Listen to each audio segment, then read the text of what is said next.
ગૌતમ ઋષિની પાવન ભૂમિ દંડકવન આશ્રમ વાંસદા ખાતે વિશ્વના સમસ્ત માનવ જાતિના ભૌતિક અને આધ્યાત્મિક ઉત્થાન હેતુ 1100 કુંડીય વિશ્વ શાંતિ વૈદિક મહાયજ્ઞ થવા જઈ રહ્યો છે.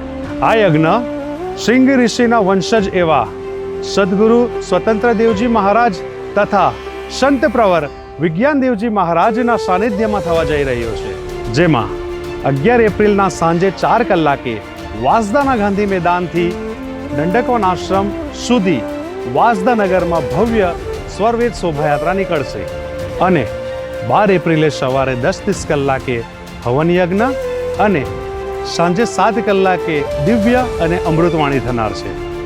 ઉપસ્થિત સમસ્ત ભક્તો માટે 11 અને 12 તારીખે સવાર સાંજ પ્રીતિ ભોજનની વ્યવસ્થા કરવામાં આવી છે.